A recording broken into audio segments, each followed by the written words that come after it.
Clinton, and we're back with Rise of the Runelords. We're about to find out what happened when Ameiko Kaijitsu walks through the door, boom, and says something in some East Cheon language. The other patrons of the bar recognize him, and knowing of his apparent reputation for wrathful outbursts, grow very quiet and interested in their meals. He's looking around, looking for someone, but his eyes fall upon you. And he says, "You have endangered the townsfolk with your ill-advised antics against these goblins. You should have left the defense of the town to city guard and other trained professionals." Comes right over your table, starts pointing fingers. I'd like to interrupt and say, but I am a trained professional. Oh, and if it makes you feel better, I couldn't land a blow to save my life, so... Yeah, he didn't even participate. Yeah, you're mad at him for all the wrong reasons. Just what we need. A filthy band of vagrants to attract even more trouble to town. I would like to attempt diplomacy. Listen here, mister. I think maybe we might have gotten off on the wrong foot. I would like to rectify this right now, and I'll hold out my massive orcish hand in friendship and say, my name is Uller. What is yours?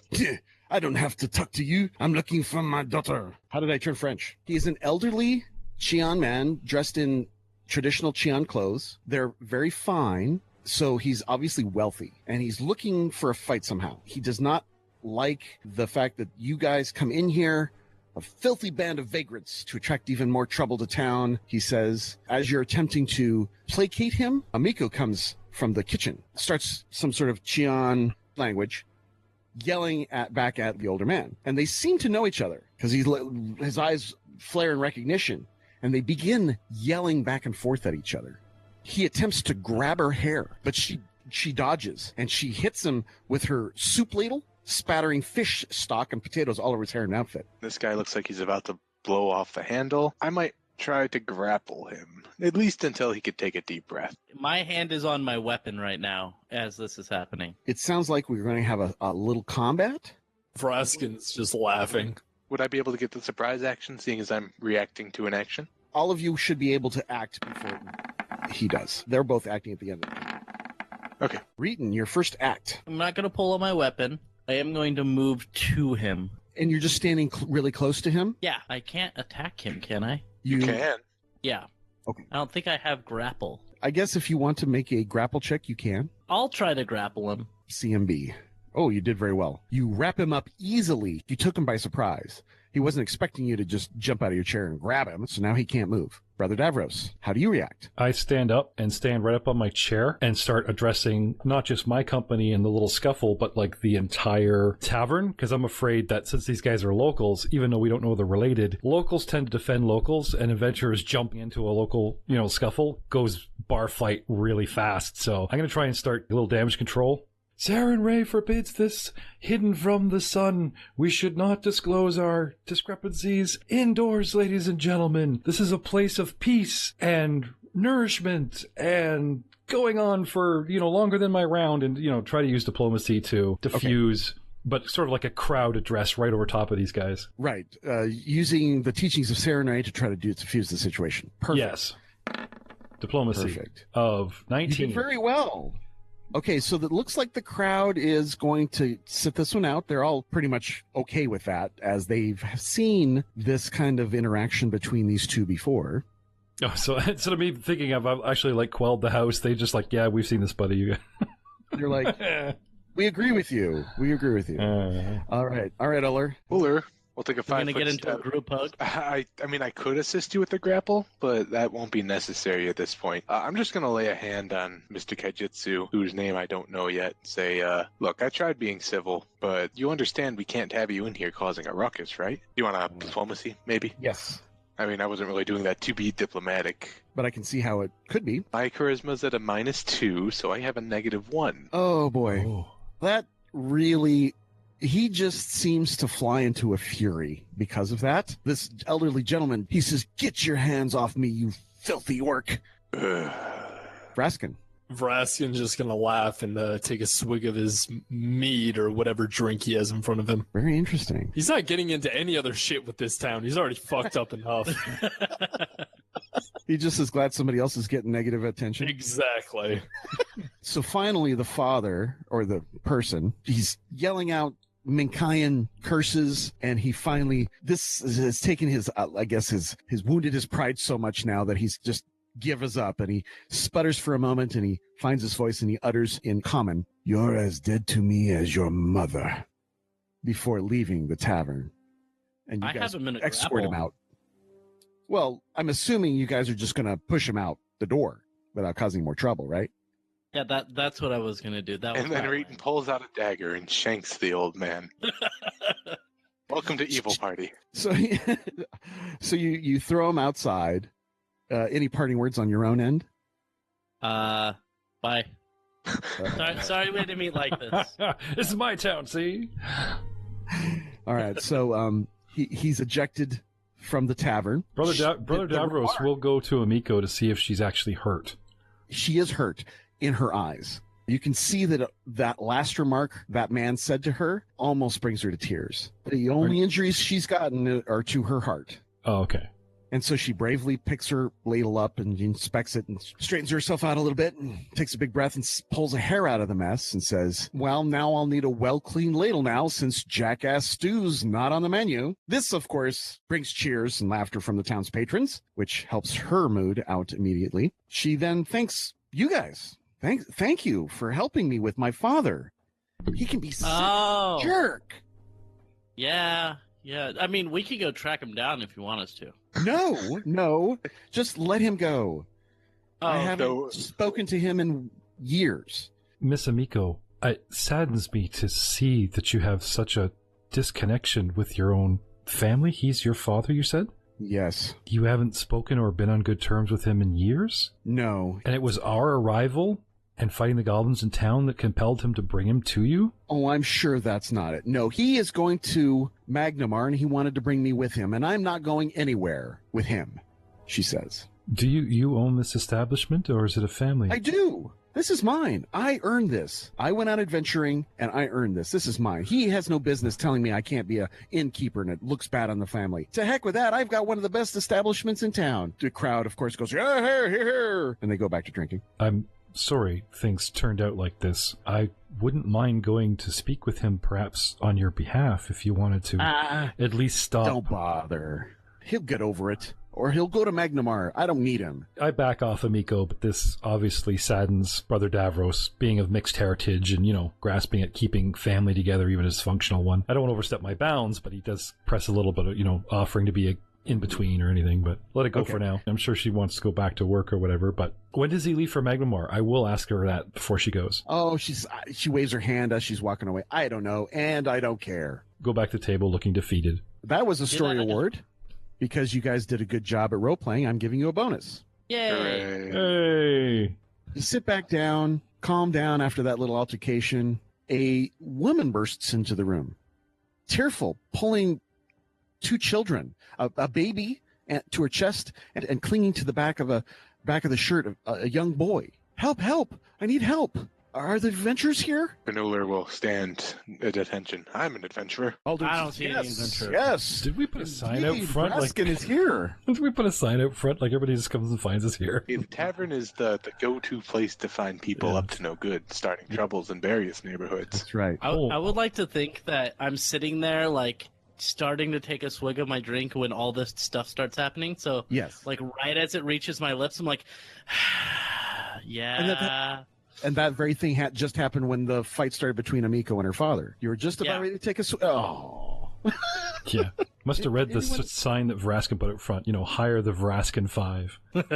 So this tearful, help my son. He's been attacked by a goblin. At that, I'll already start walking towards the door. We must hurry.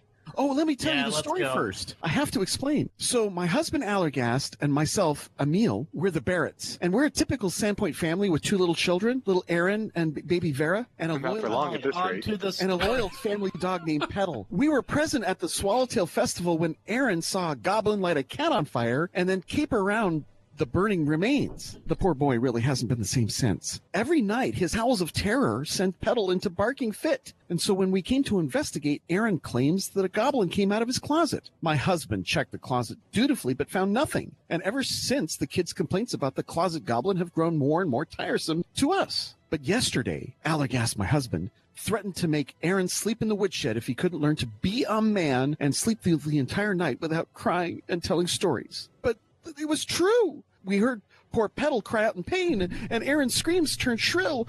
But this time, Aaron wasn't just having nightmares. She shows Aaron's arms, and they're covered in fresh goblin bites. There's an actual live goblin in the town right now, and you haven't gone to the guards yet. Am I safe in assuming that? Oh, it's just right down the street, and I knew you guys were here. Yeah, I'm gonna, grab her by the shoulder and start pushing her out the door and say, this is pressing matters time. We go. She doesn't know what happened, but she got her son and her baby and ran from the house. And she knew her husband went to go try to take care of the creature. You arrive at the abode. Can I see to the child? You said he was wounded? Yes. Like a heal check to assess the damage if we need actually divine her for a heal check. If she's showing us actual cuts and scratches from a wound. Oh, you can even heal 1 point of damage. Woohoo, 20. By wrapping it up. Modified. Yep. He had 2 points of damage to him out of 3. So the goblin had nearly killed the poor kid, but you heal it and staunch the blood. It's not going to be a problem. I'll stand post and they heal the boy, keep the mother back, that kind of thing. She's off the screen, essentially hanging out in the street, and it's very quiet. There's a window to the south of the door, and on the south wall, there's another window, and on the north wall, in the bedroom, in the back of the house, there's another window, maybe the bedroom. Since Uller's right in front, Uller, what do you want to do? Uller wants to lead the charge. You see an empty room, a couple of smudges of blood here and there from this portion of the hallway to the west of you and towards the door. Uller would like to continue the assault. He's not sure which of these doors are the one that he wants to go in, so he's just going to try opening the closest one and hope for the best.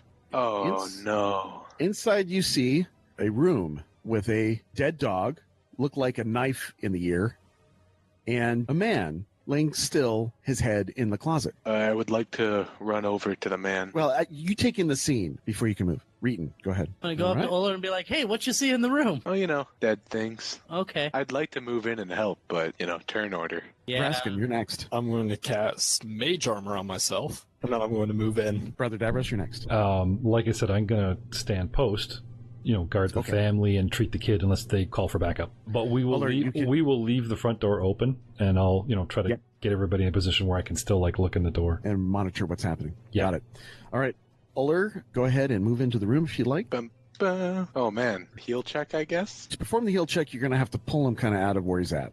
So you want a strength check? No, not even. You just grab the back of him and roll him back and pull him back, and you find that he is quite dead. The flesh of his face and upper torso have been eaten away. There are 2 things I would like to do. First, I want a perception and make sure whatever the thing is that did face consuming is not still a threat. You immediately succeed as a goblin ducks back out of the hole that is in the bottom of the closet that was covered up with a bit of fur. He attacks you. A quick slash, rolling a 1. He misses. Doesn't take you by surprise at all. All right, let's go ahead and roll initiative, guys. Natural 1. I got a natural 20. Resgert got a 20 as well. Okay, Reeton, you're first at the top of the round. Cool. I'm just going to move in because I hear what's happening in there. I would have to aim past Uller to stab at the goblin. The goblin just gets cover against you. While I was doing that move, of course, I was pulling out my weapon, trying to go around Uller to stab the goblin. You got an AC of 19. The goblin's AC, 19. So you hit. 8 points of damage. It has 11 left. Resgert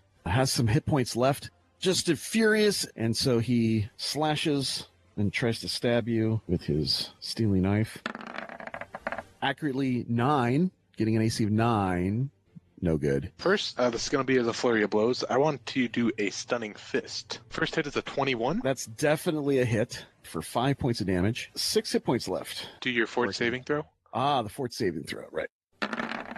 19 total. Okay, so it is not stunned. So with my other active flurry part, I'm just going to do a punch. 11 probably does not hit. An AC 11 does not. That ends your turn. Vraskin, you're up. Going to walk up to the doorway and seeing how cluttered it is, just kind of chill out here. Round 2, Reeton. I'm gonna try attack again. It worked so well last time. I'm gonna hit him with my pointy edge. Okay. And then, no. So the Ugrash comes down, hitting nothing. Resgert, just furious rage. AC of 22, I hit. IC is a 14. The damage will be a die 4 plus 1. 4 points of slashing damage. Uller, you're up. How do you respond? Uller's going to get some orcish ferocity going on. He's going to flurry of blows again. So first one's going to be an 8, no hit. Second one is going to be, I don't believe it, another 8. A kick and a punch, no good.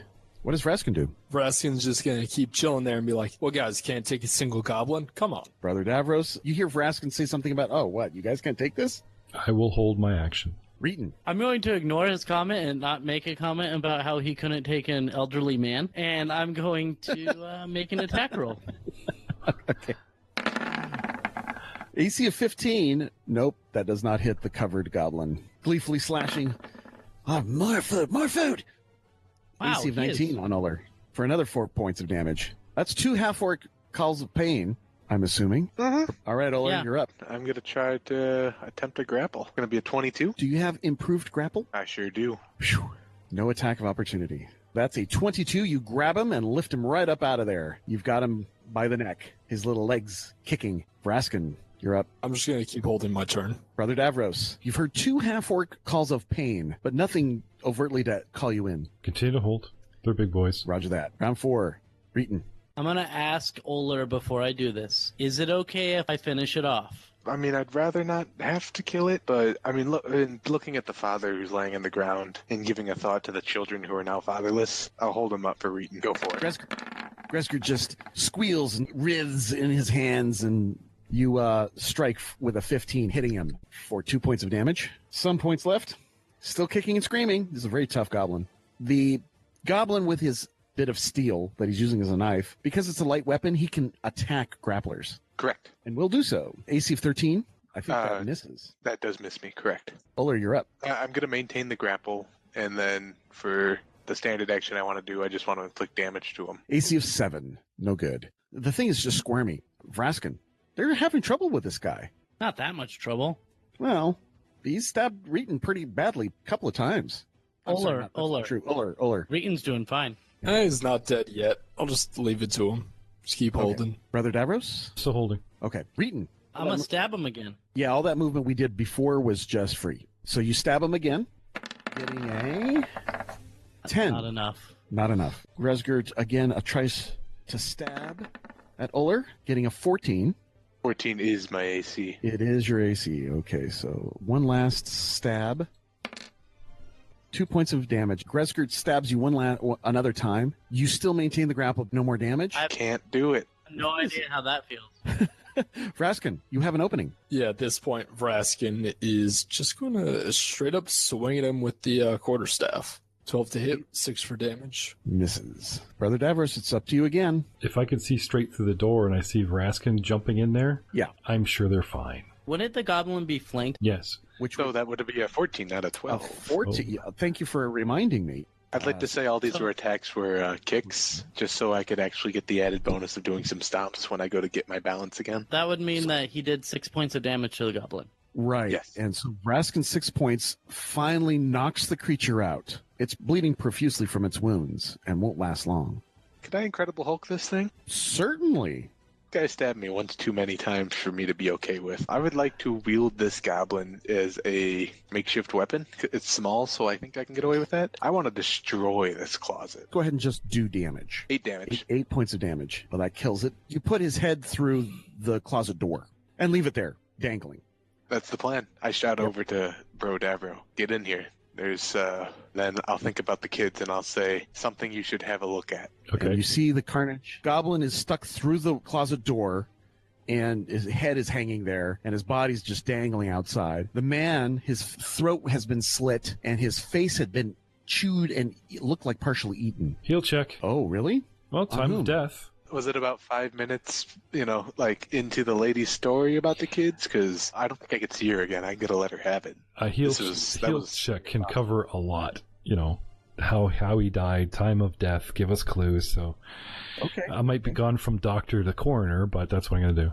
You will be successful. Yeah, I take 10 on the dead guy's heal check. 12. And he's dead. The cut to the throat pretty much did that. The wounds on Great. the face were post-mortem. There's another door for us to check out. I wonder if there's a goblin in there. While Reeton is going in the other door, if that is what he's doing, I'd like to poke my head in this closet and see if there's any goblins hiding. We have a magic man here. Do one of you two know the spell light? Yep. Want to do me a favor and I'll rip off a piece of the dad's shirt, part of the sleeve or something. Cast light on this. I suppose you'll want his boots next. Glare at him. Oh yeah, cast light on the boots too. We'll set up a couple of these. Good thinking. Okay. Very matter of fact, Uller is.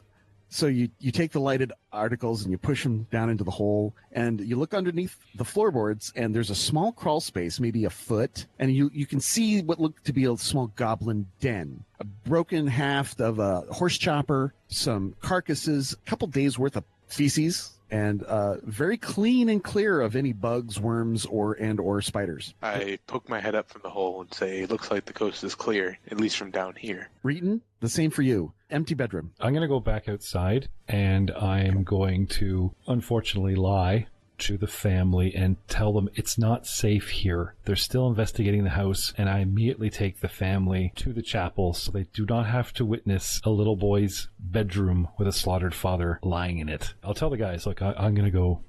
I'll see to the family then, and I'll leave these guys with what's left. Remember that guy that said he would give you gold for the ears? Oh yeah, I take the goblin's knife and I chop off its own ears. The knife is just made of bits of broken, shredded metal. It cuts nicely. They're very sharp. Looks like he's been scraping it on the sides of the walls of the foundation. You cut the ear right off, both of them. His brother Davros runs out. I run out to the front, and I'll turn to the mother and I'll say something like, do you guys have a sewing kit in the house? It would help with our investigation, and I'll roll bluff. Best monk ever.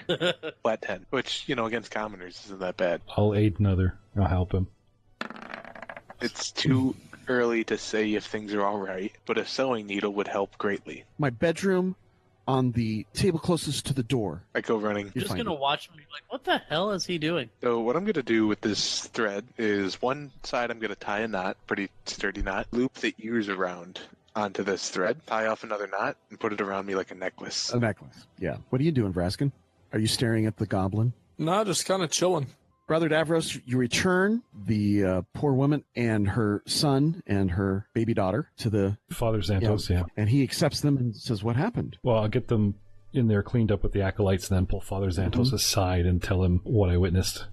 You remember this. The woman did say that it's been like 2 nights since the festival where the goblin raid occurred. And ever since then, the kid has been crying, claiming there has been a goblin in the closet. So that goblin has been under the house for the last 2 days, 3 days. He might ask sheriff that, wouldn't hurt to, pay more attention to. You go to the sheriff and inform him, and he's got his deadpan look. Oh, yes, well, He thanks you for helping and arranges to have the Barrett family stay at the cathedral. And Emil's sister from Magnamar is due to arrive anyway to visit, he says. And, I guess they're going to have to live with her family now.